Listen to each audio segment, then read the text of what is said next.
आज की क्लास में डिस्कस करने वाले हैं कि सर ये मानव नेत्र क्या होता है और किस तरह से कार्य करता है। जैसा कि यहाँ पर आप देख सकते हो, मैंने मानव नेत्र के दो डायग्राम बनाए हैं। एक ये आंतरिक डायग्राम है और ये बाह्य डायग्राम है। तो ये जो जेलीफिश होती है, इसके पास 24 आंखें होती हैं। 24 आंखें कैसी होती हैं सर? 4-4 आंखों का ग्रुप होता है और ऐसे 6 ग्रुप होते हैं। सल्फर किसमें होता है? प्याज और लहसुन में। तो प्याज और लहसुन को काटेंगे, सल्फर निकलेगा, आंखों की इलेक्ट्रॉनिक ग्रंथि को उत्तेजित कर देगा और आंसू निकाल देगा। तभी प्याज और लहसुन के काटने पर आंसू निकला। जो कॉर्निया होती है, उसकी सबसे आंतरिक परत क्या है? उसका नाम है इंडोथेलियम। ये करती क्या है? कोई व्यक्ति मर जाता है तो उसकी हम कॉर्निया इस्तेमाल कर सकते हैं, बाकी कुछ भी इस्तेमाल नहीं किया जा सकता। तो जो आदमी नेत्रदान करता है तो उस नेत्रदान में सिर्फ और सिर्फ ये कॉर्निया दान की जाती है। Hi everyone, let's crack one day exams Hindi में। मैं प्रदीप आपका स्वागत करता हूं। Welcome to the study 24.7। दोस्तों, भौतिक विज्ञान की जो अपनी सीरीज चल रही थी, उस सीरीज का आज ये 80वां लेक्चर है। इससे पहले हमारे 79 लेक्चर कंप्लीट हो चुके हैं। इससे पहले वाला जो लेक्चर था उसमें हमने प्रकाशीय यंत्रों को डिस्कस किया था। हमने उसमें बताया था कि सर कैमरा क्या होता है और कैमरा किस सिद्धांत पर कार्य करता है, कैमरा के क्या क्या घटक हो सकते हैं और कैमरा से संबंधित कौन से क्वेश्चंस हमारे एग्जाम में बन सकते हैं। दूसरे नंबर पर हमने डिस्कस किया था कि सर माइक्रोस्कोप क्या होता है, जिसको हम सूक्ष्मदर्शी कहते हैं, और ये कितने प्रकार का होता है और इसका किसने आविष्कार किया था। और तीसरे नंबर पर हमने डिस्कस किया था कि सर टेलीस्कोप अर्थात दूरदर्शी क्या होता है और ये कितने प्रकार का होता है और ये कैसे काम करता है। सर इनको तीन ये प्रकाशीय यंत्रों को हमने पिछली क्लास में बहुत ही अच्छे से एक्सप्लेन किया था और हम उम्मीद करते हैं कि आप लोगों ने वो क्लासेस देख ली होंगी, तभी आप इस क्लास को देखने आए होंगे। आज की क्लास में हम एक जो प्रकाशीय यंत्र बचा था उसका नाम था सर ह्यूमन आई। ह्यूमन आई को हम आज की क्लास में डिस्कस करने वाले हैं कि सर ये मानव नेत्र क्या होता है और किस तरह से कार्य करता है। जैसा कि यहाँ पर आप देख सकते हो, मैंने मानव नेत्र के दो डायग्राम बनाए हैं।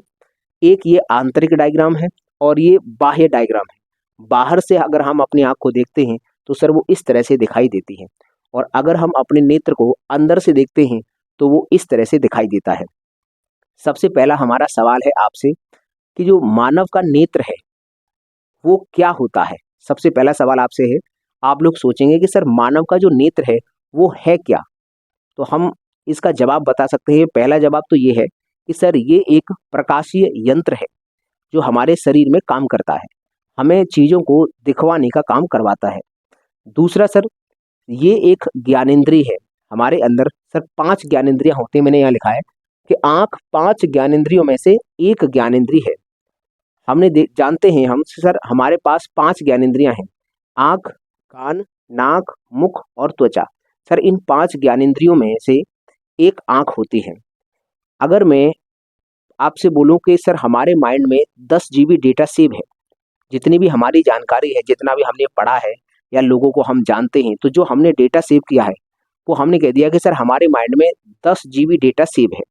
तो इस बात की गारंटी है कि उस 10 जीबी डेटा में से 8 जीबी डेटा सिर्फ आंखों के माध्यम से हमारे ब्रेन में पहुंचा होगा। इसका मतलब सर जो ज्ञानेंद्रियां हैं, उन ज्ञानेंद्रियों में भी आंख जो है वह सबसे महत्वपूर्ण ज्ञानेंद्रिय है। जो भी हमारे माइंड में जो भी डेटा सेव है, उस डेटा में सबसे ज़्यादा और सबसे बड़ा योगदान हमारी आंखों का ही होता है। हम सबसे ज़्यादा नॉलेज अपनी आंखों से ही प्राप्त करते हैं। तो हमने बता दिया कि सर ये जो है आंख, वह एक प्रकार की हमारी ज्ञानेंद्रिय होती है। अब हम बात करते हैं सर मनुष्य के अंदर कितनी आंखें होती हैं। जैसे हम लोग हैं तो हम लोगों की कितनी आंखें होती हैं सर? 2 आंखें होती हैं। अब ये एक एक्सेप्शन है कि किसी की आंख बेचारे की फूट जाए या फिर बचपन से ही ना हो, वो जेनेटिक एक डिसऑर्डर हो सकता है। लेकिन जो मानव होता है, ह्यूमन बीइंग है, हर एक ह्यूमन बीइंग की 2-2 आंखें होती हैं। सवाल अब हमारा आपसे है कि क्या कोई ऐसा भी जीव है जिसकी 2 से अधिक आंखें होती हैं? तो इसका भी जवाब है सर, इसका जवाब होता है इस प्रकृति में 9 प्रजातियां पाई जाती हैं। 9 प्रजातियां ऐसी हैं जिनके आंखों की संख्या 2 से अधिक होती है। तो हमें सारी की सारी प्रजातियां तो नहीं पढ़नी है, लेकिन हाँ, उसमें से कुछ ऐसी प्रजातियां हैं जो हमारे काम की हैं, तो हमें उनको पढ़ना है। तो यहाँ पर मैंने लिख दिया है कि नंबर 1 सर मानव की जो है, मानव के अंदर 2 आंखें होती हैं, वो हम जानते हैं। अगला है सर, ये है मोलस्क जीव। मोलस्क जीव होता है, ये होता क्या है? ये एक चिटोन वर्ग होता है। जैसे हम जब बायोलॉजी आपको पढ़ाएंगे तो वहाँ पर समझाएंगे कि सर जंतु विज्ञान पढ़ाएंगे, तो जंतु विज्ञान के अंतर्गत जीवधारियों का वर्गीकरण पढ़ाएंगे। तो जीवधारियों का जब वर्गीकरण करते हैं तो उसमें बहुत सारे वर्ग आते हैं, जैसे मत्स्य वर्ग है, पक्षी वर्ग है, उभयचर वर्ग है और स्तनधारी वर्ग है, ऐसे तमाम वर्ग आते हैं। तो उसी में से एक वर्ग होता है चिटोन वर्ग। तो हम यहाँ पर लिखते हैं चिटोन वर्ग, चिटोन, चिटोन वर्ग, वर्ग, चिटोन वर्ग होता है। इस वर्ग के अंतर्गत जो जीव होते हैं, उन जीवों में से एक जीव है, उसका नाम है मोलस्क, मोलस्क जीव। ये जो मोलस्क जीव होता है, इसके जो नेत्र होते हैं, नेत्रों की संख्या लगभग 1000 के बराबर होती है। कुछ मोलस्क ऐसे हैं जिनके अंदर आंखों की संख्या है वह 1000 से थोड़ी सी ज्यादा होती है। कुछ मोलस्क ऐसे हैं जो 1000 से थोड़ी सी कम होती है। तो मैंने यहाँ पर ये जो साइन लगाया है, ये जो साइन होता है लगभग का साइन होता है। तो ये अप्रोक्सीमेटली 1000 के करीब होती है। एक मोलस्क के अंतर्गत लगभग 1000 आंखें होती हैं। तो ये संसार का ऐसा जीव है जिसके पास सबसे ज्यादा आंखें हैं। सर इससे ज्यादा किसी की आंखें नहीं होती हैं। तो हम याद रखेंगे सर, मोलस्क नामक जीव है, यह चिटोन वर्ग का आता है। ये चिटोन वर्ग के अंतर्गत आता है और इसकी आंखों की संख्या होती है लगभग 1000 के करीब। अब हम बात करते हैं सर मधुमक्खी। ये जो मधुमक्खी होती है, आप लोगों ने देखा होगा मधुमक्खी को, लेकिन आज पहली बार आपको पता चलेगा कि सर मधुमक्खी के 5 आंखें होती हैं। मधुमक्खी की 5 आंखें होती हैं। आज ये पहली बार आप में से बहुत से लोगों को पहली बार पता चला होगा। सर ऐसा होता है क्या? अगर आपको चेक करना है तो आपके आसपास में कभी भी मधुमक्खी मिले तो मतलब सीधा मत पकड़ लेना, ना तो वो काट लेगी, दिक्कत कर देगी तुम्हें। मधुमक्खी मर जाती है कभी कोई, तो उस मरी हुई मधुमक्खी को उठाना, क्योंकि वो मरी हुई है तो वो किसी तरह की हरकत करेगी नहीं, उसमें तुम आराम से देख सकते हो। ऐसा मत कर लेना कि किसी मधुमक्खी को पहले आके मारो, फालतू में एक जीव हत्या कर दोगे। ऐसा मत करना। कभी आपको ऐसा हो कि कोई मरी हुई मधुमक्खी मिल गई, उसको उठाना, फिर उसमें चेक करना। जो मैंने कहा है कि सर इसकी 5 आंखें होती हैं, तो कन्फर्म है हर एक मधुमक्खी की 5 आंखें होती हैं। इनमें से 2 बड़ी बड़ी आंखें होती हैं और 3 छोटी होती हैं। तो हम यह लिखेंगे ये जो 5 हैं, इसमें से 2 होती हैं बड़ी और 3 होती हैं छोटी छोटी आंखें। तो इस तरह से 5 आंखें होती हैं। अब देखो मधुमक्खी के पास 5 आंखें हैं, तो इसका मतलब ये है कि सर हमारे पास 2 हैं, मधुमक्खी के पास 5 हैं। तो ये ज्यादा स्पष्ट देख रहा होगा, या फिर ये जो है मोलस्क जीव, ये हमसे ज्यादा अच्छा देख रहा होगा। लेकिन नहीं, ये जो जीव होते हैं ये हमसे अच्छा, हम लोगों से अच्छा नहीं देख पाते हैं। क्यों नहीं देख पाते हैं? क्योंकि जो आंखें होती हैं वो 2 तरह की होती हैं। या तो होगा एडवांस आई या फिर होगा नॉन एडवांस आई। मतलब एक होता है सिंपल आई और एक होता है कॉम्प्लेक्स आई। सिंपल आई या फिर एडवांस आई उसको कहते हैं जो प्रत्येक वस्तु को स्पष्ट देख सके, उसका रंग, रूप, साइज, आकार सब कुछ एकदम इस परफेक्ट देख ले। वो होता है सर परफेक्ट आई या फिर सिंपल आई, या फिर इसी को बोलते हैं एडवांस्ड आई। और दूसरी होती है सर ऐसी आंख जो किसी वस्तु का प्रतिबिंब स्पष्ट नहीं देख पाएगी, टुकड़ों में देख पाएगी। ऐसा होगा कि जैसे पहले आप देखते थे फोटो, आप लोगों ने देखा होगा कि जब फोटो खींचा जाता था तो उसमें एक रील आती थी, वो घड़ी होती थी, उसको नेगेटिव बोलते थे कि ये नेगेटिव है। जब हम उसको प्रकाश में इस तरह से देखते थे तो उसमें रोशनी पड़ती थी तो दिखाई देता था कि किसका फोटो है।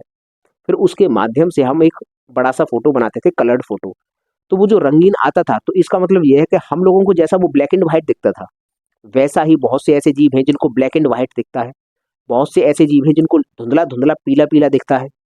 तो जो जीवधारी हमारे, हम लोगों के अलावा है, ह्यूमन बीइंग के अलावा है, उनकी जो आंखें होती हैं वह कॉम्प्लेक्स आई होती हैं, जटिल आंख होती है। तो वह स्पष्ट प्रतिबिंब हमारे तरह नहीं दिखाती हैं। उनकी आंखें हैं वो कॉम्प्लेक्स होती हैं, तो वो टुकड़ों में चीजों को दिखाती हैं। तो इसके पास वैसे 5 हैं आंखें, 5 आंखें हैं, लेकिन उसके बावजूद भी ये हम लोगों से अच्छा नहीं देख पाता है। 1000 आंखें इसके पास हैं, लेकिन ये भी हम लोगों से अच्छा नहीं देख पाएगा।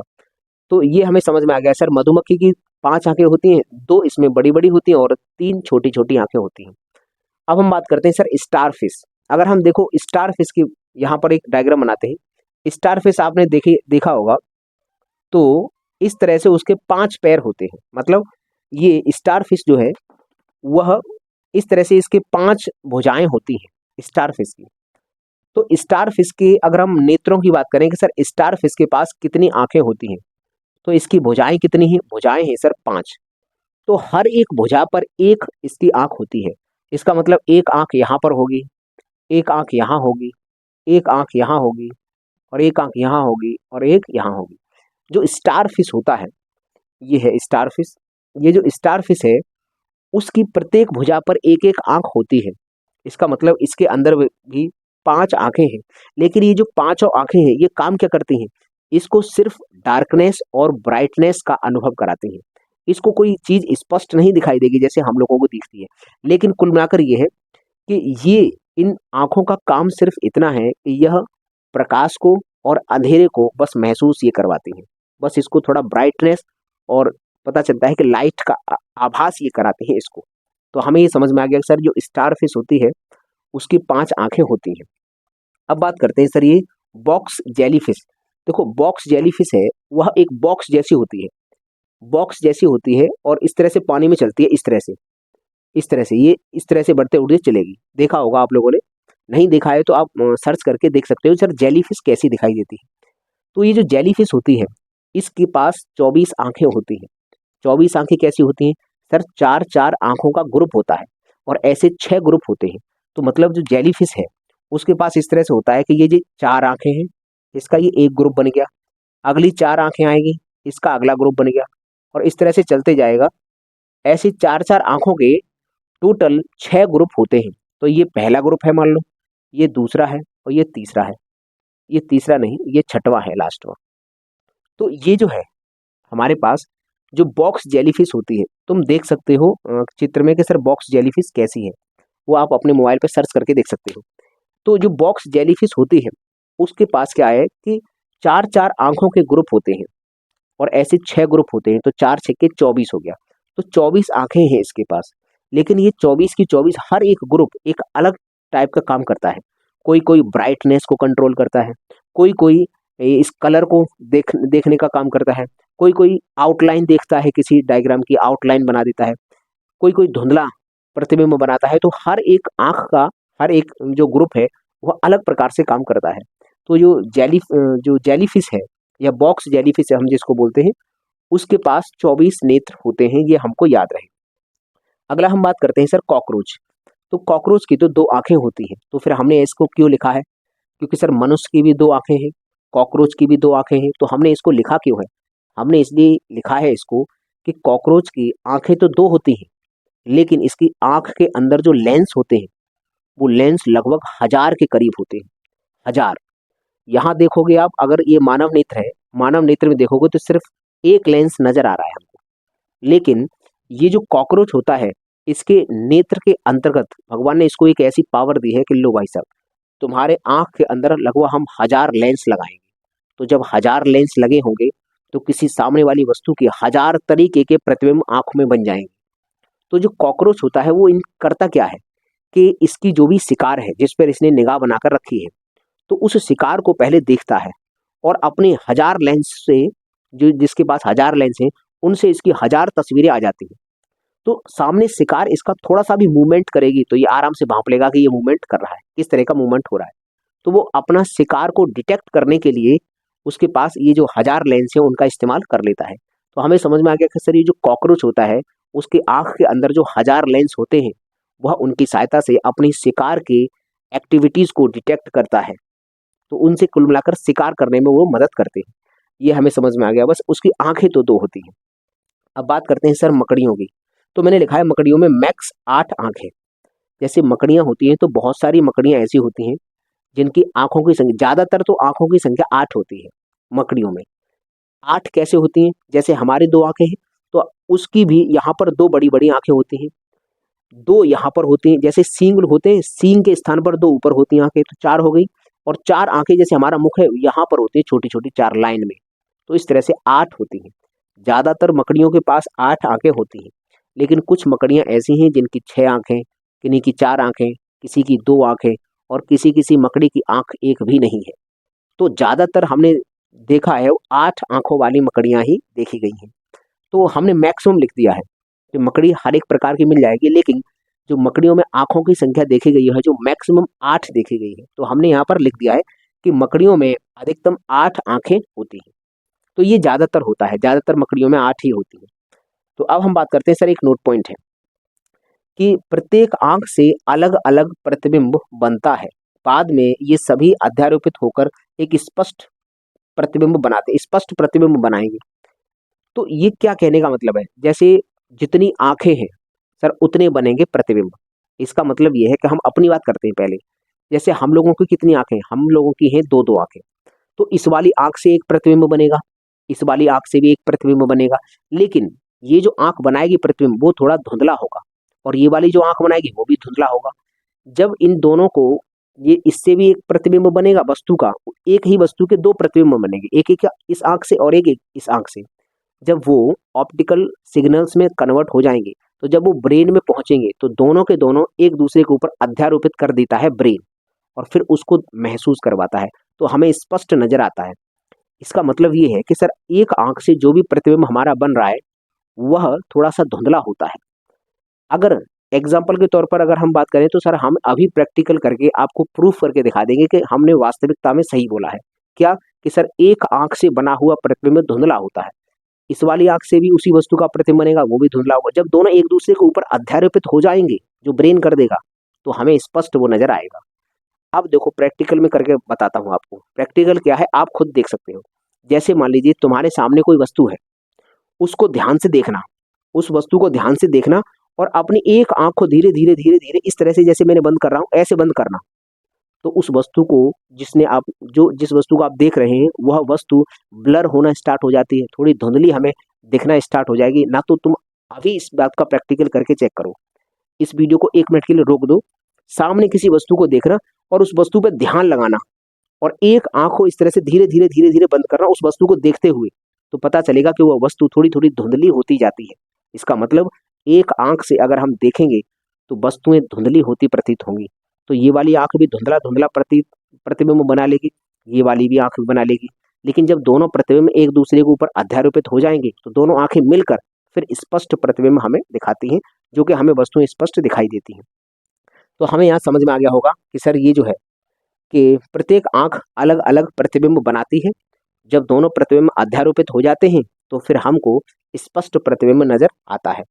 तो ये वाला पॉइंट समझ में आया। अगला जो पॉइंट है कि जो मानव की दोनों आंखें हैं वे मिलकर 150 अंश स्पष्ट देख सकती हैं। जैसे मनुष्य है, हम लोगों की जो आंखें हैं, हम लोगों की आंखें स्पष्ट देखेंगी, तो सर कितना एंगल कवर करेंगी, कितना एंगल ये कवर होगा, ये वाला हम बात कर रहे हैं। कितने एंगल तक हम स्पष्ट देख सकते हैं। तो सर यहाँ लिखा है 150 अंश। हम अगर अपनी आंखों से इस तरह से दो लाइन खींचे, 150 अंश बीच में एंगल फंस जाए, 150 अंश उतना हमको स्पष्ट नजर आता है अपनी दोनों आंखों से मिलाकर। और 150 अंश के बाद इधर और इधर चीजें ब्लर हमें नजर आती है, स्पष्ट हम उनको नहीं देख पाएंगे। तो ये हमें समझ में आ गया कि सर जो मनुष्य है वह एक बार में अपनी दोनों आंखों से 150 अंश तक स्पष्ट देख सकता है। ये बात हम याद रखेंगे। अब यहाँ पर, अब आपका मन कर रहा होगा कि भगवान हमारे एक पीछे आंख दे देता, दो आंखें इधर हैं, एक पीछे दे देता, या फिर दो पीछे दे देता, तो कुल मिलाकर 150 अंश ये कवर हो गया, 150 वो कवर हो जाता। तो और एक दो इधर और दे देता, 360 क्लियर हो जाता। ऐसा नहीं किया है, क्योंकि भाई भगवान सोच समझ के काम करते हैं। क्या कि चल मान लीजिए आपको अगर पीछे एक आंख दे देते, तो सर पहला नुकसान तो ये होता कि जो तुमने वो सुना है कि पीठ में छुरा भोंप देना, वो वाली कहावत ही नहीं होती। क्यों? क्योंकि आदमी जो पीठ में छुरा भोंपने के लिए आता, पीछे आंख खोल के देख नहीं लेता कि किसने भोंपा है कि नहीं। कुल मिलाकर ये वाली जो तुम कहावत सुनते आ रहे हो कि उसने उसकी पीठ में छुरा भोंक दिया या भोंप दिया, ये वाली कहावत ही खत्म हो जाती अगर पीछे भी होता तो। क्यों? क्योंकि भाई कोई पीछे से आएगा तो पीछे की आंख आराम से खोलेंगे, देखेंगे, पीछे का व्यू देख लेंगे, मुड़ने की आवश्यकता ही नहीं पड़ेगी। पीछे से मान लो कोई आवाज दे रहा है, कोई बुला रहा है, तो हमें मुड़ने की आवश्यकता ही नहीं पड़ेगी। आगे की आंखें बंद करेंगे, पीछे की खोल लेंगे, हाँ भाई क्या बात है कि नहीं। तो लेकिन ऐसी व्यवस्था नहीं है। उसमें एक और दिक्कत है, जब तुम सोओगे तो ये तुम्हारा इस तरह से लेटोगे, तो आंख ये तुम्हारी दिक्कत नहीं आएगी। वो सोच समझ के सब कुछ काम होता है। तो कोई बात नहीं, हमारे पास दो आंखें हैं और ये दोनों आंखें 150 अंश क्लियर करवाती हैं। तो ये है हमारे 150 अंश। अब हम बात करते हैं सर कोई ऐसा जंतु है जो सर 150 से भी ज़्यादा देख लेता है, तो हाँ बिल्कुल है।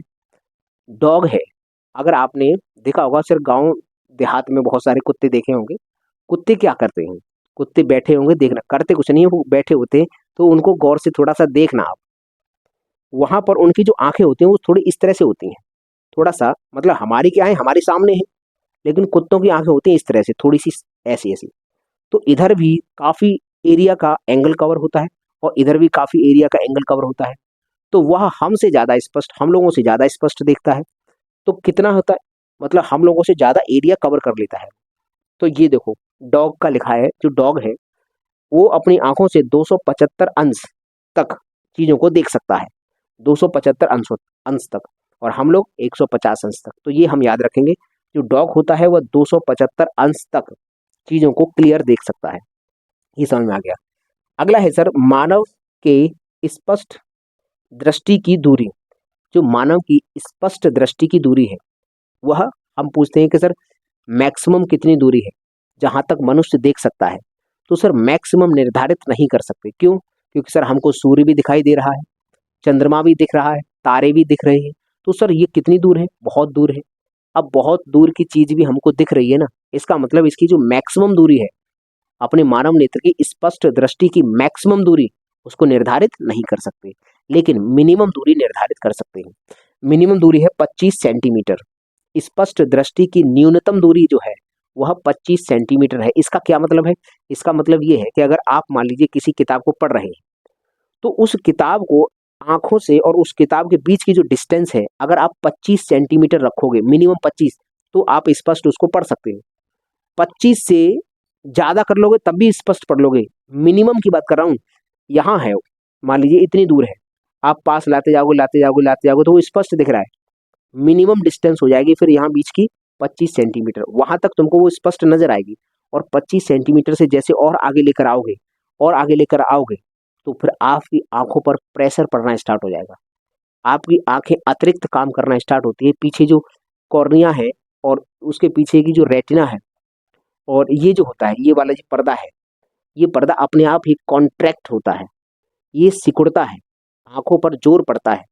तो इसीलिए कहा जाता है कि आंखों के ज्यादा पास लाकर चीजें नहीं पढ़नी चाहिए, क्योंकि अगर आप ज्यादा पास लाओगे, तो देखो ऐसा महसूस भी कर सकते हो, अगर आपके पास कोई कॉपी हो तो उसको देखो, जैसे जैसे आप पास लेकर आओगे तो चीजें ब्लर होना स्टार्ट हो जाएंगी, जो उस पर लिखा होगा वह ब्लर ब्लर नजर आएगा, और ज्यादा ही पास ले आओगे तो फिर दिखेगा ही नहीं। तो उसके लिए इसीलिए बोला है कि स्पष्ट दृष्टि की जो न्यूनतम दूरी है वह 25 सेंटीमीटर होती है, मिनिमम 25 सेंटीमीटर तक हमें स्पष्ट देख सकते हैं।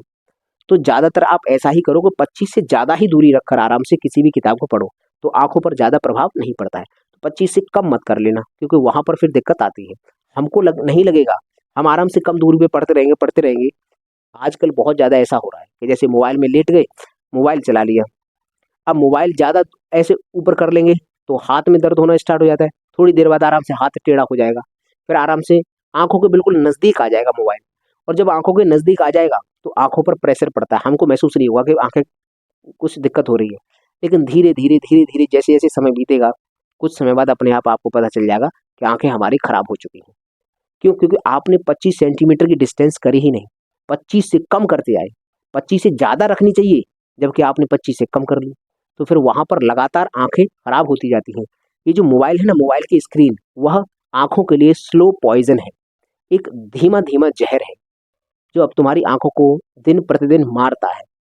तो जितना चाहो, जितना हो सके आपसे, उतना आप अपने मोबाइल की स्क्रीन से दूरी बनाकर रखें, दूरी से ही उसको थोड़ा देखें, ऐसा मत करना कि बिल्कुल पास में देखें, क्योंकि ये देख लो स्पष्ट दृष्टि की न्यूनतम दूरी है 25, और 25 से तुम करोगे तो फिर एक और बात होती है, मोबाइल की स्क्रीन से बहुत सारी वेव्स निकलती हैं, हानिकारक वेव्स होती हैं, आंखों को डैमेज करती हैं।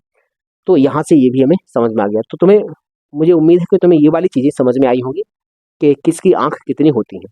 अब हम समझते हैं कि ये जो मानव नेत्र है, अब पहले हम इस मानव नेत्र के अंतर्गत जितने भी अंगों के नाम हमने लिखे हैं वो हम आपको बताएंगे। उसके बाद हम एक एक अंग के यहाँ पर हेडिंग नोट करेंगे और उनकी डिटेल में चर्चा करेंगे, उनके बारे में एक्सप्लेन करेंगे बहुत ही अच्छे से। तो पहले हम समझते हैं कि सर हमारी जो आंख होती है उसके अंदर अंगों के नाम क्या क्या है, अंगों के क्या क्या नाम है, पहले हम वो समझ लेते हैं। तो अगर हम बात करते हैं सबसे पहले ये वाली, ये जो आंख है ना, बाहर से देखने पर हमको आंख ऐसी नजर आती है। और अगर जैसे मान लीजिए मैं ऐसे खड़ा हूं, तो आप जो मेरी आंख को देख रहे हो वो है इस तरह से। और अगर मैं इस तरह से खड़ा हो जाऊं, फिर मैं अपनी आंख को इस तरह से निकालूं और उसको बीच में से इस तरह से काट दूं, तो आप इधर से जब देखेंगे तो उसको आपको अनुप्रस्थ काट उसकी दिखाई देगी। वो ये वाला डायग्राम है। तो ये आंख का अनुप्रस्थ काट का चित्र, वो है अनुप्रस्थ काट का ये चित्र है। और ये आंख का बाहर से देखने पर डायग्राम है। तो हम पहले ये देखते हैं कि सर जब हमें आंख बाहर से दिखाई दे रही है, तो सर हम उनमें से देखकर क्या कुछ अंगों के नाम याद कर सकते हैं? सामने जो आंख में हमें दिखाई दे रहे हैं, उन अंगों को हम क्या कहते हैं? तो पहले हम उसको पढ़ लेते हैं, उसके बाद हम इस पर जाएंगे। तो देखो, सबसे पहले आप देखोगे, ये तो छोटे छोटे रुएं टाइप के ये पलक होते हैं, ये है। इनका काम नहीं है, सबसे काम ज्यादा है महत्वपूर्ण इसका।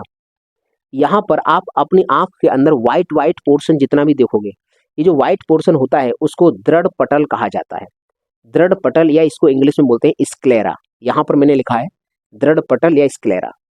तो ये है सामने, अगर आंख के आपके अंदर व्हाइट कलर का जो दिखाई दे रहा है, वह होता है दृढ़ पटल स्क्लेरा। अब ये क्या काम करता है, इसकी कितनी परतें होती हैं, और ये किस मटेरियल का बना होता है, इसमें ब्लड वेसल्स होती हैं कि नहीं होती हैं, इसकी डिटेल्ड जानकारी तो हम अभी करेंगे। अभी हमारा काम बस इतना है कि बस अंगों का नाम हमको पता चल जाए कि सर किस अंग को क्या कह रहे हैं। तो आंख में जो व्हाइट कलर का हमें दिखाई दे रहा है, वो है सर दृढ़ पटल। इसको हम स्क्लेरा के नाम से जानते हैं। अब हम बात करते हैं सर, ये जो है ये ये जो गोल गोल पोर्शन है, ये गोल पोर्शन कैसा होता है?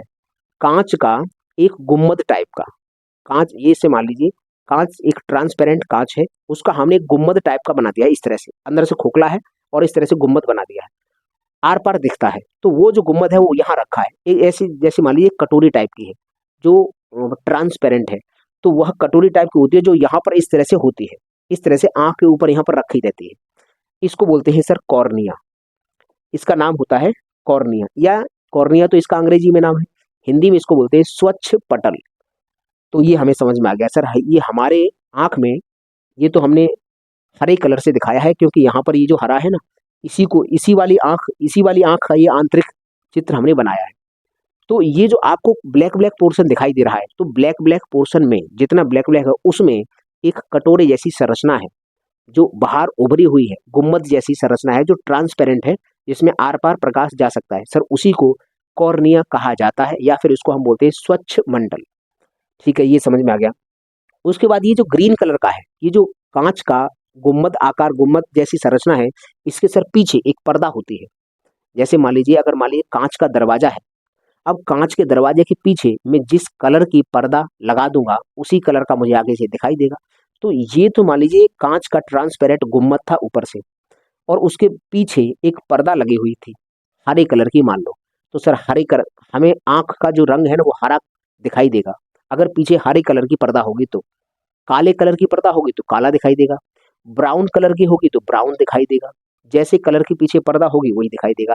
तो ये जो होती है ना, ये गुम्बद कॉर्निया, कॉर्निया के पीछे एक पर्दा होता है, इस पर्दे को बोलते हैं परतारिका, या इंग्लिश में बोलते हैं आइरिस। हिंदी में बोलते हैं परतारिका, इंग्लिश में बोलते हैं आइरिस। अब ये जो आइरिस होता है, इसके बीचा बीच में यहाँ पर एक छिद्र होता है, छिद्र होता है, इसको हम ब्लैक स्पॉट से हमने दिखाया है। ये जो छिद्र है इसका नाम होता है सर पुतली, पुपिल। अब ये क्या करता है, इसका काम क्या है, कैसे बड़ा होता है, कैसे छोटा होता है, वो तो हम डिटेल में बाद में चर्चा करेंगे। लेकिन हम अभी इतना देखेंगे कि आंख में, आप अपनी भी आंख में देखना, तो आंख का जो काला काला पोर्शन है, आंख के अंदर जो काला काला गोल गोल भाग है, उसके पीछे एक पर्दा होता है, उसको बोलते हैं परतारिका। अगर आपकी आंखें काली हैं, इसका मतलब आपकी परतारिका का कलर काला है। किसी किसी की आंखें, मतलब बोलते बोलते नहीं कि कंजी कंजी आंखें हैं, तो वो उसकी जो आंख का कलर है वो परतारिका का उस वैसा कलर होगा। किसी किसी की आंखें नीली होती हैं, आपने यहाँ नहीं मिलेगा, यूरोप में मिलती हैं। तो वो जो होती हैं, तो पीछे सर नीले कलर का उसकी परतारिका होगी। वैसे ज्यादातर नीले कलर की मिलती नहीं है, नीले कलर के लेंस लगाते हैं लोग, क्योंकि आंखों के जो कलर हैं वो तीन ही टाइप के मिलते हैं, ब्लैक मिलेगा, ब्राउन मिलेगा, और एक जिसको हम एक कत्थे कलर बोलते हैं वो मिलता है। कत्था कलर बोल देखा होगा, कत्था जैसा कलर होता है वो होता है, और एक होता है ब्राउन जिसको बोलते हैं कि भूरी भूरी आंखें हैं या फिर कंजी कंजी आंखें। तो वो तीन ही तरह की मिलती हैं। ये तो मैंने दिखा दिया है वैसे ही, क्योंकि मैंने थोड़ा सा आपको डायग्राम अच्छा लगे। तो ये होती है परतारिका। परतारिका जिस कलर की होगी उस कलर की हमारी आंखें दिखाई देंगी। यदि आपको मेरी आंखें काली दिखाई दे रही है, इसका मतलब मेरी परतारिका का कलर कैसा है, काला है। और उसके बीचों बीच में क्या है, पुतली है। और देखो यहाँ पर आपको दिख रहा होगा, जैसे आप मेरी आंखों में इधर देखो, मेरी नहीं अपनी आंखों में देखो, मेरी भी नहीं देख पाओगे, अपनी आंखों में यहाँ देखना, यहाँ एक मसल्स होती है, एक इधर मसल्स होती है। अगर आंख को इस तरह से करोगे तो मसल्स, तो ये एक मसल है, ये मसल है, ये आंख को पकड़ के रखती है। इसको बोलते हैं सर रेक्टस पेशियां। ये दोनों रेक्टस पेशियां होती हैं। अब हम समझते हैं कि सर बाहर से आंख को देखेंगे तो सर हमें इतने अंगों के नाम पता है, बाहर से हमें ये चीज दिखाई देंगी। जब हम आंख को अंदर से देखते हैं तो सर तमाम इसमें पार्ट्स होते हैं। तो हम समझते पहले सर इसमें जो व्हाइट पोर्शन था उसको हमने दृढ़ पटल कहा था, तो सर इसमें दृढ़ पटल कहाँ पर है, तो इसमें दृढ़ पटल होता है ये जो बाहर की है, बाहर की जो दीवार है, व्हाइट कलर की दीवार होती है, आंख की पूरा आंख का गोलक होता है ये व्हाइट कलर का, इसी को बोलते हैं दृढ़ पटल। जैसे कि मैंने यहाँ दिखाया है दृढ़ पटल, इंग्लिश में इसको बोलते हैं स्क्लेरा। उसके बाद इस दृढ़ पटल के नीचे एक ये परत है, ये मोटी सी परत होती है जहां पर ब्लड वेसल्स होती हैं। इस मोटी परत को बोलते हैं रक्तक पटल, इंग्लिश में बोलते हैं कॉरॉइड, इंग्लिश में कॉरॉइड के नाम से जानते हैं। अब इसके बाद एक और तीसरी परत होती है, इसका मतलब जो नेत्र गोलक है वह 3 परतों से मिलकर बना है। सबसे ऊपर दृढ़ पटल होती है, दूसरे नंबर पर रक्तक पटल होती है, और तीसरे नंबर पर आता है रेटिना, जिसको हम बोलते हैं दृष्टि पटल। ये रेटिना होती है तीसरे नंबर पर, तो ये आ गई। इसके बाद अगर बात करेंगे सर ये जो रेटिना है, रेटिना में यहाँ पर एक खांचे टाइप जैसी संरचना होती है, एक खांचा जैसा होता है। अब इस खांचे पर बहुत ज्यादा डेंसिटी होती है कोशिकाओं की। यहाँ की जो भी रेटिना के अंदर जो भी कोशिकाएं होती हैं, वैसे 2 प्रकार की कोशिकाएं होती हैं, कौन कोशिकाएं, शंकु कोशिकाएं और सलाका कोशिकाएं, कौन और रॉड सेल। तो यहाँ पर बहुत ज्यादा डेंस होती है, बहुत ज्यादा मात्रा में पाई जाती है। इसीलिए यहाँ पर जो बिंदु होता है, इस बिंदु को बोलते हैं पीत बिंदु, यहाँ पर डेंसिटी ज्यादा है उसकी, इसको बोलते हैं पीत बिंदु या येलो स्पॉट। यहाँ पर जो भी प्रतिबिंब बनेगा वो सबसे चमकीला, स्पष्ट और अच्छा बनेगा, तो इसीलिए इसको बोल देते हैं पीत बिंदु या फिर येलो स्पॉट। और ये जो खांचा है, इस खांचे को बोलते हैं मैक्यूला। ये मैंने लिख दिया है यहाँ पर, ये जो खांचा बना है इसको मैक्यूला कहते हैं। अब इस खांचे के अंदर जो भी प्रतिबिंब बनेगा वह सबसे स्पष्ट प्रतिबिंब बनेगा। तो इसके बाद अगर बात करते हैं इसे, ये जो रेटिना है, ये जो रेटिना होती है, रेटिना पर तमाम कोशिकाएं हैं, हर अनंत कोशिकाएं हैं। अब उन कोशिकाओं से बाल जैसी संरचना जैसी पतली पतली पाइप्स निकल के जाते हैं, जिनके अंतर्गत कोई इमेज बनी है तो वो सिग्नल्स की फॉर्म में ब्रेन तक पहुंचाई जाएगी। जैसे ऐसे मान लीजिए कि आपके सिर पर बहुत सारे बाल हैं, अगर आप अपने बड़े बाल कर लो और फिर बाल क्या है पूरी सिर पर है, ऐसे ही कोशिका इतने बीच में फैली हुई है बहुत सारी। अब हर एक कोशिका से एक बाल जैसी संरचना निकल के जाएगी, वो सिग्नल लेकर जाती है ब्रेन तक। तो जब वो इकट्ठे होंगे यहाँ पर जाके बहुत ज्यादा डेंसिटी हो जाती है। जैसे आप मान लो पूरे बाल के जहाँ चोटी बनाते हैं, जहाँ पर रबड़ से बांध देंगे तो जहाँ बनेगा वो गांठ बनेगी, वही जगह होती है ये वाली। तो यहाँ पर जो कोशिका है वो बहुत ज्यादा डेंस हो जाती है, यहाँ प्रकाश पहुंच ही नहीं पाता है, इसीलिए यहाँ पर कभी भी प्रतिबिंब नहीं बन पाता। तो इसको बोलते हैं अंध बिंदु, ब्लाइंड स्पॉट, ये ब्लाइंड स्पॉट कहते हैं। इसके बाद यहाँ पर बहुत सारी ऑप्टिक नर्व है, बहुत सारी नस इनको बोलते हैं, ये ब्रेन के अंतर्गत सिग्नल्स लेकर जाती हैं, जो भी हमें दिखाई दे रहा है उसको सिग्नल्स में कन्वर्ट कर देती हैं, और कन्वर्ट करने के बाद ये ब्रेन तक पहुंचाएंगे, तो ये होती हैं ऑप्टिक नर्व। अब हम बात करते हैं सर ये वाली, ये कांच के अंतर्गत एक लिक्विड भरा रहता है। ये लिक्विड होता है, जैसे आपने जेली देखी होगी, जेल, ग्लिसरीन जैसी जेल, गाढ़ी गाढ़ी जेल होती है, वो यहाँ भरी रहती है। तो उस जेल का नाम है सर काचाव द्रव। इसका क्या काम है, अगर ये निकाल देंगे तो क्या सिस्टम गड़बड़ हो जाएगा, वो हम सब बताएंगे। लेकिन अभी बस आप याद रखो कि सर इसके अंदर आंख के अंदर एक जेली भरी रहेगी, गाढ़ा गाढ़ा लिक्विड जो ट्रांसपेरेंट होता है, आर पार भी दिखता है। सर उस जेली को किस नाम से जानते हैं, काचाव द्रव, विट्रस ह्यूमर। तो अगर आपसे पूछे कि आंख में अंदर जो जेली जैसी एक लिक्विड भरा रहता है उसको क्या कहते हैं, उसको बोलते हैं विट्रस ह्यूमर।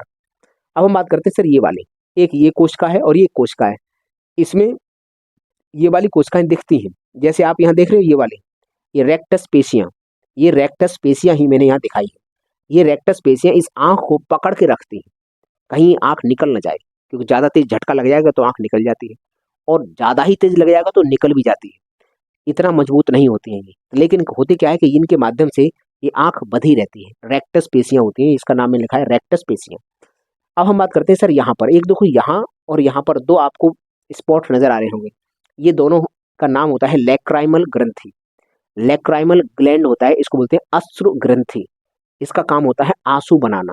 जो हम देते हैं ना, रोते हैं, खुशी के आंसू हों चाहे दुख के आंसू हों, तो जो आंसू निकलते हैं वो यही बनाते हैं। यही वाली लैक्राइमल ग्रंथि है जो उत्तेजित होकर आंसू निकालेगी। अब ये उत्तेजित किससे हो जाती है? सल्फर से हो जाती है। सल्फर किस में होता है? प्याज और लहसुन में। तो प्याज और लहसुन को काटेंगे, सल्फर निकलेगा, आंखों की लैक्राइमल ग्रंथि को उत्तेजित कर देगा और आंसू निकाल देगा। तभी प्याज और लहसुन के काटने पर आंसू निकल आते हैं। तो ये भी हम डिटेल में अभी पढ़ेंगे। अगला है सर ये वाला, ये जो कॉर्निया है बाहर का, ये वाला गोल आकार, इस गोल आकार से लेकर यहाँ लेंस तक एक लिक्विड भरा रहता है। यहाँ एक लिक्विड भरा रहता है, यही नमकीन लिक्विड होता है जो आंसू में कन्वर्ट होता है। इस लिक्विड को बोलते हैं जलीय द्रव। इसका नाम होता है एक्वस ह्यूमर। तो सवाल तुमसे कैसा पूछेगा कि कॉर्निया और लेंस के बीच में जो लिक्विड होता है उसको क्या कहते हैं? Aqueous humour. और कहेगा लेंस और रेटिना के बीच में जो लिक्विड भरा रहता है उसको क्या बोलते हैं? उसको बोलते हैं विट्रस ह्यूमर। तो दो तरह के लिक्विड है, एक है एक्वस ह्यूमर, एक है विट्रस ह्यूमर। तो ये हमें समझ में आ गया। अगला है सर ये वाला जो पर्दा है पीछे, ये पर्दा, इस पर्दे को हम बोलते हैं परतारिका या फिर आइरिस के नाम से जानते हैं। अब इस परतारिका के बीचों बीच में एक ब्लैक पॉइंट होता है, एक छिद्र होता है। इस छिद्र के माध्यम से प्रकाश अंदर जाएगा, इस लेंस पर पड़ेगा। तो ये जो छिद्र होता है इसको बोलते हैं पुपिल या फिर पुतली। पुतली या फिर पुपिल, इंग्लिश में पुपिल और हिंदी में इसको पुतली कहा जाता है। ये उभरा हुआ भाग है, ये ट्रांसपेरेंट होता है, आर पार देखता है। जो मैंने बताया था यहाँ पर कॉर्निया कि बाहर एक कटोरे जैसी संरचना या गुम्मद जैसी संरचना, वही होती है ये वाली, ये कॉर्निया। ये कॉर्निया है आंख, ये एक तरह से आंख की खिड़की है। सबसे पहले प्रकाश इसके ही अंदर प्रवेश करता है। तो ये है कॉर्निया। तो ये समझ में आया कॉर्निया होती है। उसके बाद ये आप लाल कलर के देख रहे होंगे, ये तो लेंस है, आंख का लेंस है। लेंस को पकड़ने के लिए सर दो पेशियां होती हैं, या हम मसल्स बोलेंगे सर, दो मसल्स होते हैं ऊपर नीचे से लेंस को पकड़ के रखती हैं। इन मसल्स को बोलते हैं सर पश्चमाभ पेशियां, इंग्लिश में बोलते हैं सिलियरी मसल्स। Ciliary muscles.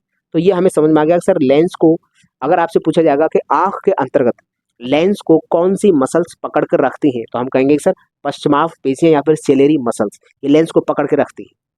अगला है सर, अच्छा अब तो ये हो गए सारे के सारे पॉइंट। हाँ, एक और है, ये नेत्र गोलक है। अगर ये नेत्र गोलक है, इसके अंदर का ये जो डायमीटर है, ये डायमीटर कितना होता है? देखो एनसीईआरटी की किताब में 2.3 सेंटीमीटर लिखा था, लेकिन ये अलग अलग किताब में मानो जैसे मनुष्य अलग अलग होता है, अलग अलग मनुष्य करेगा तो ये वेरी करता है, लेकिन ये एक रेंज में रहता है। 2 सेंटीमीटर से लेकर 3 सेंटीमीटर के बीच में रहती है सबकी आंखें। लेकिन एनसीईआरटी का डेटा मैंने लिखा है यहाँ पर कि 2.3 सेंटीमीटर ये नेत्र गोलक का एवरेज साइज है। हर एक व्यक्ति का अगर एवरेज निकाला जाएगा तो ये नेत्र गोलक अंदर से जो इसका डायमीटर है वह 2.3 सेंटीमीटर होता है। तो ये हो गया हमारा आंख का बाहर से डायग्राम।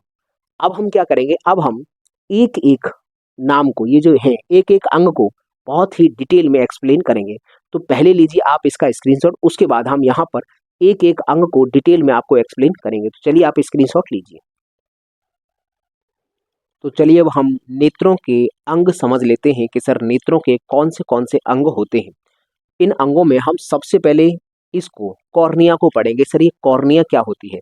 ये जो आप उभरा हुआ भाग देख रहे हैं, ये जो उभरा हुआ भाग है यही कॉर्निया होती है।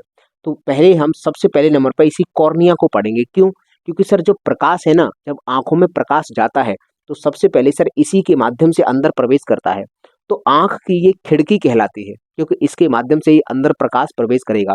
तो हम सबसे पहले कॉर्निया को डिस्कस करेंगे कि सर ये कॉर्निया क्या होती है। तो मैंने अंडरलाइन कर दिया कि सर ये कॉर्निया को हम डिस्कस करने वाले हैं। तो देखो यहाँ पर है कॉर्निया। कॉर्निया तो इंग्लिश में इसका नाम होता है, अगर हम बात करें सर हिंदी में तो इसको बोलते हैं स्वच्छ पटल। स्वच्छ पटल कहा जाता है, इंग्लिश में इसको कॉर्निया कहा जाता है। हम बात करते हैं सर ये है क्या? आंख के सामने स्थित पारदर्शी गुम्मद के आकार की संरचना को ही कॉर्निया कहते हैं। आंख के जो सामने जो गुम्मद जैसी संरचना है और पारदर्शी है, पारदर्शी मतलब आर पार इसको देखा जा सकता है। गुम्मद जैसी संरचना और पारदर्शी ये जो भाग है इसी को सर कॉर्निया कहते हैं। तो ये नॉर्मल से एक इसकी परिभाषा हो गई। अब हम बात करते हैं सर इसका कार्य क्या है। तो ये जो गुम्मद जैसी संरचना है इसका काम क्या है? तो देखो नेत्र में धूल धुआं तथा अन्य हानिकारक पदार्थों को जाने से रोकती है। पहला काम तो ये है कि सर नेत्र के अंतर्गत यहाँ ये बहुत ज्यादा सेंसिटिव ऑर्गन है, यहाँ पर धूल का कण, धुएं का कण या कोई हानिकारक पदार्थ सीधा अंदर ना प्रवेश कर जाए, तो उसको ये रोकता है। एक काम तो इसका ये हो गया। दूसरा काम क्या है, कुछ परावैंगनिक किरणों को फिल्टर करके आंख के अंदर प्रकाश को भेजती है। तो यहाँ पर क्या होता है, बहुत सारा परावैंगनिक किरणें आती हैं, तो उन परावैंगनिक किरणों में से कुछ किरणों को फिल्टर कर देता है और कुछ को वापस कर देता है। तो फिल्टर करके प्रकाश को अंदर भेजने का काम करता है ये वाला कॉर्निया। तो हमें ये भी पता है सर, प्रकाश की अंदर जो परावैंगनिक किरणें हैं उनको भी ये फिल्टर कर देता है। अब ज्यादा ही मात्रा में आएंगी तो फिल्टर नहीं कर पाएगा, लेकिन इसके पास एक गुण होता है जो अल्ट्रावायलेट रेज को फिल्टर कर देता है। तो ये आ गया। अब और ये प्रकाश को अंदर भेज रहा है, इसीलिए इसका नाम होता है, इसीलिए इसे आंख की खिड़की कहा जाता है। आंख की खिड़की किसे कहते हैं, तो सर इस कॉर्निया को ही कहा जाता है। अब हम बात करते हैं सर, कॉर्निया है ना, वो हमें यहाँ पर दिख रहा होगा कि सर नॉर्मल सी है, लेकिन ये जो कॉर्निया होती है ये 5 परतों से मिलकर बनी होती है। 5 परतें हैं, वो ये हैं, सामने मैंने दिखाया है ये वाली। ये जो 5 परतें हैं इनको मिलाएंगे तब कॉर्निया बनती है। तो देखो, सबसे ऊपर की जो परत है उसको बोलते हैं उपकला, मतलब एपिथेलियल। तो ये वाली परत है उपकला होती है। दूसरी परत है सर बुमेन्स परत, बुमेन्स परत होती है। तीसरी परत है सर स्ट्रोमा, ये तीसरी परत है, इसको बोलते हैं स्ट्रोमा। और ये चौथे नंबर की परत है उसको बोलते हैं डेस्मेट, डेस्मेट नामक परत होती है। और सबसे अंतिम परत होती है उसको बोलते हैं इंडोथेलियम, इंडोथेलियम परत। तो अब यहां से कैसे प्रश्न बनेगा, प्रश्न सिर्फ इतना पूछ सकता है कि जो कॉर्निया होती है उसकी सबसे आंतरिक परत क्या है, उसका नाम है इंडोथेलियम। ये करती क्या है कि ये बीच वाली परत है, इन बीच वाली परतों के अंतर्गत कभी कभी पानी का रिसाव हो जाता है, कभी कभी आंख के ऊपरी भाग से यहाँ पानी आ जाता है, तो उस पानी को खींच लेती है ये इंडोथेलियम। तो ये सवाल एग्जाम में पूछा गया है कि कॉर्निया की वह कौन सी परत है जो कॉर्निया के अन्य परतों से पानी को खींचकर कॉर्निया को साफ करती है, सफाई करती है, तो वो होती है इंडोथेलियम, जो कि सबसे आंतरिक परत है।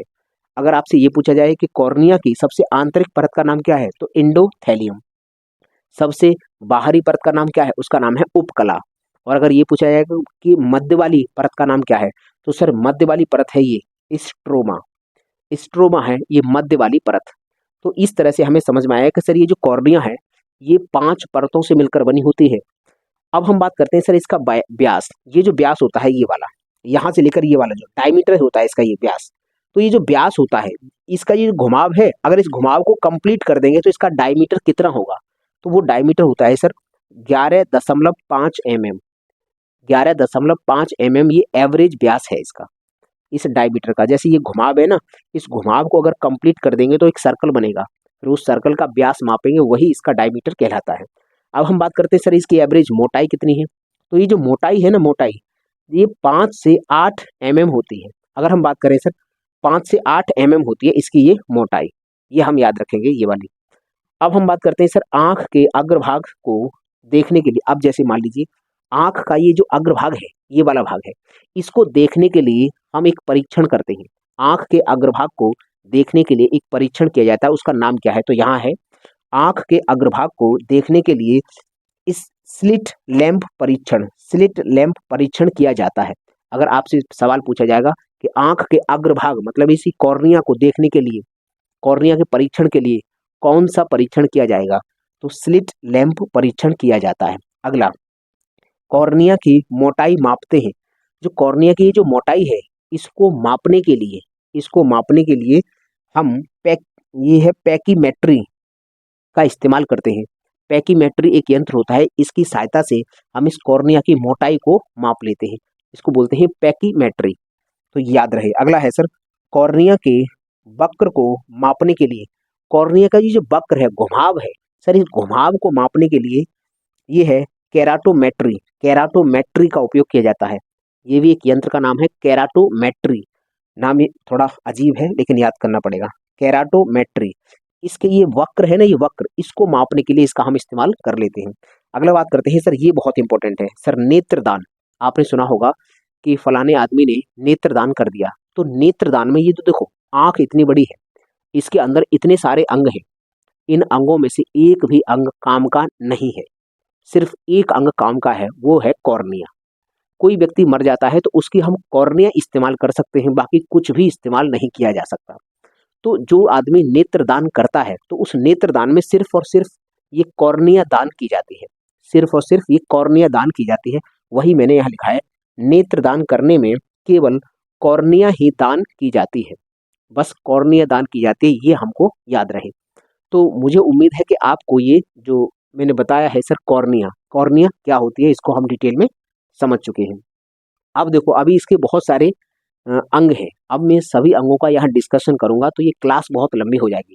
तो अब एक काम करते हैं, आज की क्लास में बस एक अंग का डिस्कशन मैंने कर दिया है, अब हम अगली क्लास में इसके बाकी अंगों का डिस्कशन करेंगे। आज के लिए बस इतना ही रखते हैं। तो अब मुझे दीजिए इजाजत, मैं मिलता हूँ आपको अगली क्लास में, तब तक के लिए नमस्ते।